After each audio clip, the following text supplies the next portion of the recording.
السلام علیکم اسٹوڈنٹس، آج کا ہمارا اگلا جو ٹاپک ہوگا وہ ہے تحریک خلافت کے اوپر ہم بات کریں گے۔ تو یہ ٹاپک اتنا لینتھی ہے کہ اس کو ہو سکتا ہے ہمیں 2 پارٹ میں اس کے اوپر تفصیلاً بات کرنی پڑے۔ تو سب سے پہلے ہم اس کی پس منظر میں جائیں گے۔ پس منظر میں کیا حالات تھے، یا تحریک خلافت کا جو پس منظر ہے اس کا حوالہ دیں گے کہ تحریک خلافت ہے کیا، یا خلافت جو ہے اس کا تصور کیا ہے۔ تو جو اسلامی حکومت ہے اس کو صدیوں تک اس میں خلافت کو ایک ادارے کی حیثیت رہی۔ اسلامی حکومت کے حوالے سے دیکھا جائے اس نظریے میں تو خلافت کا جو لفظ ہے، یہ جو عہدہ ہے، اس کو ایک ادارے کے طور پہ حیثیت حاصل تھی۔ اسلامی حکومت میں صدیوں تک یہ حیثیت حاصل رہی، اور مسلمانوں کی تاریخ میں خلافت کو ایک اہم اور مرکزی حیثیت حاصل تھی اور رہی بھی۔ نبی کریم صلی اللہ علیہ وسلم نے جس ریاست کی بنیاد مدینے میں رکھی تھی، اس کی سربراہی نبی کریم صلی اللہ علیہ وسلم کے بعد ہمارے چاروں خلفائے راشدین، جس میں سب سے پہلے حضرت ابوبکر صدیق کو حاصل تھی، ان کو خلیفہ پکارا گیا۔ خلیفہ اپنے آپ کو خدائے بزرگ و برتر کے سامنے جواب دہ سمجھتا ہے، اور عوام اس کی اطاعت کرنے کے اسی صورت میں پابند ہوتے ہیں۔ یعنی ایک اسلامی خلیفہ کے حوالے سے اگر وضاحت بیان کی جائے تو وہ خلیفہ جو ہے رعایا کو اپنے لیے پابند تب سمجھتا ہے جب وہ اس سے پہلے ایک اسلامی خلیفہ کے طور پہ تمام جو تقاضے ہیں ان کے اوپر بروئے کار خود کو لا رہا ہے، خود اس کے اوپر پابند ہے۔ اور اگر اسلام کے اصولوں کے عین مطابق نظام حکومت خلیفہ چلاتا ہے تو تب ہی عوام اس کی اطاعت کرنے کے صورت میں پابند ہوں گے۔ اسلام نے خلافت کے منفرد ادارے کو جو جنم دیا ہے، اس میں پہلے 4 خلفاء جو خلفائے راشدین کہلاتے ہیں، ان کا دور ہر لحاظ سے ایک مثالی اور اسلامی دور تھا۔ خلفائے راشدین کے بعد اگر دیکھا جائے تو بنو امیہ کا دور شروع ہوتا ہے۔ یعنی ہمارے جو 4 خلفائے راشدین ہیں، حضرت ابوبکر صدیق، حضرت عمر ابن خطاب رضی اللہ تعالیٰ عنہ، حضرت عثمان غنی رضی اللہ تعالیٰ عنہ، اور حضرت علی کرم اللہ وجہہ،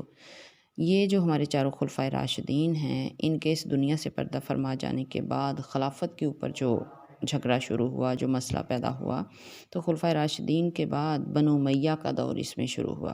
یعنی امیر معاویہ نے جو خلافت کی جو جمہوری قدر تھی اس کو نظر انداز کرتے ہوئے جمہوری قدر کے بعد اس کو ملوکیت میں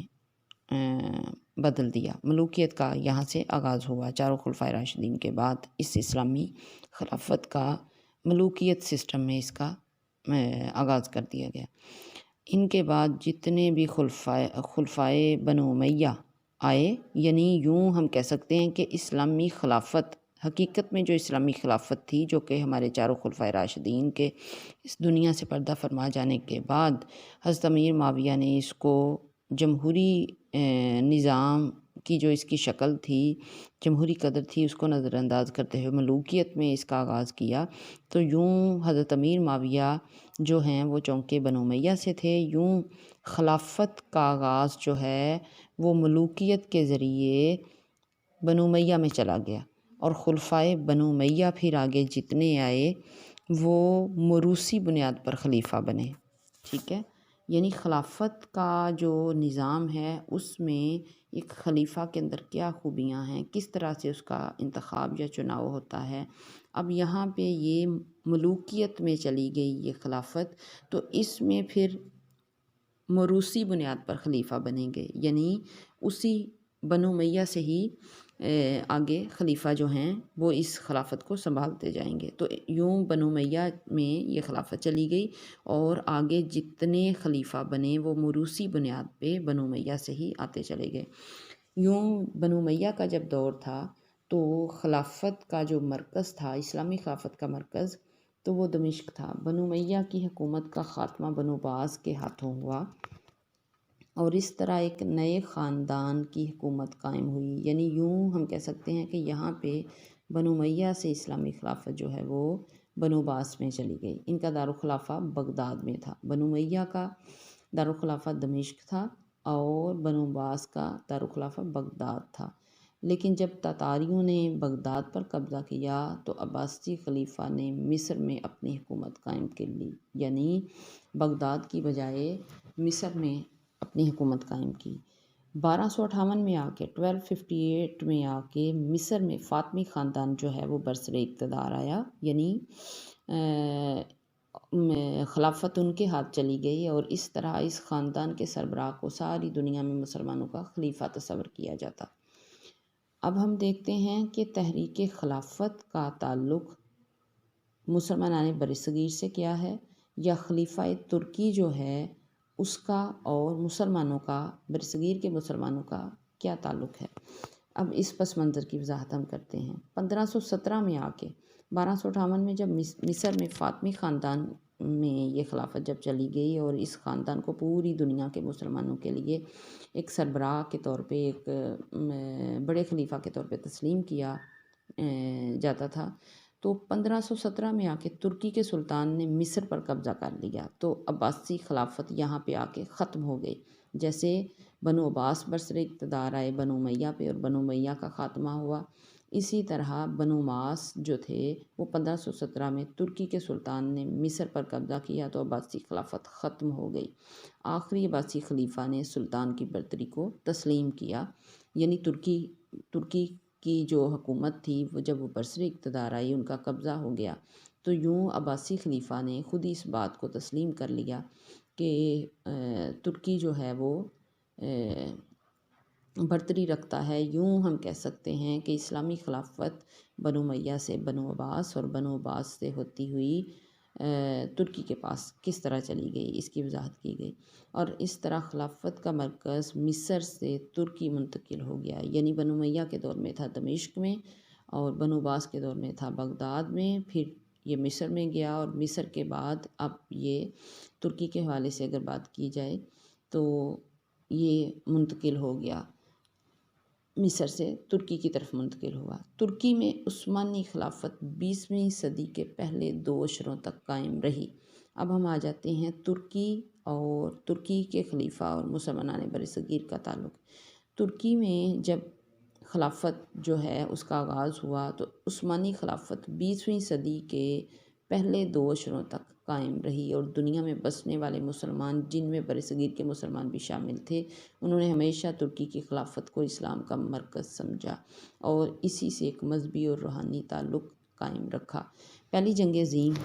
کے حوالے سے اب ہم بات کرتے ہیں۔ پہلی جنگ عظیم جو ہے وہ 1914 سے 1918 تک جاری رہی، یعنی آپ ٹیکسٹ بک کے حوالے سے یہاں پہ سیکنڈ ایئر کے اسٹوڈنٹس جو ہیں ان کو یہ انڈر لائن کرنے والی چیز یہاں پہ مل رہی ہے، یعنی پہلی جنگ عظیم، یہ ایک MCQ یا ریڈنگ کا کویسچن بھی بن سکتا ہے کہ پہلی جنگ عظیم کب شروع ہوئی اور کب تک جاری رہی۔ 1914 سے 1918 تک، اس کو انڈر لائن کر لیں، اور اسی MCQs اسی لائن کے حوالے سے BS کے اسٹوڈنٹ بھی رہنمائی حاصل کر سکتے ہیں، ان کے سلیبس میں بھی یہ چیز انڈر لائن کرنے والی یقیناً ہوگی۔ اس جنگ میں ترکی نے برطانیہ کے خلاف جرمنی کا ساتھ دیا، لیکن اس جنگ میں جرمنی کو شکست ہوئی۔ ایسے میں جو اتحادی افواج تھے انہوں نے ترکی پہ حملہ کیا، جس سے دنیا بھر کے مسلمانوں میں ایک اضطراب، ایک پریشانی، بے چینی کی لہریں پیدا ہوئیں، کیونکہ ترکی کو اسلام کا مرکز سمجھا جاتا تھا۔ جیسے یہ مرکز شروع میں دمشق تھا، اس کے بعد یہ بغداد بنا مرکز، اس کے بعد یہ مصر تھا، اسی طرح فاتح خاندان جو تھا وہ جہاں جہاں ان کا مرکز بنتا گیا، وہ مرکز، وہ اسلامی خلیفہ، اسلامی بادشاہ پوری دنیا کے مسلمانوں کے لیے ایک سب سے بڑے بادشاہ، ایک خلیفہ، ایک سربراہ بادشاہ کے طور پہ مانا جاتا تھا،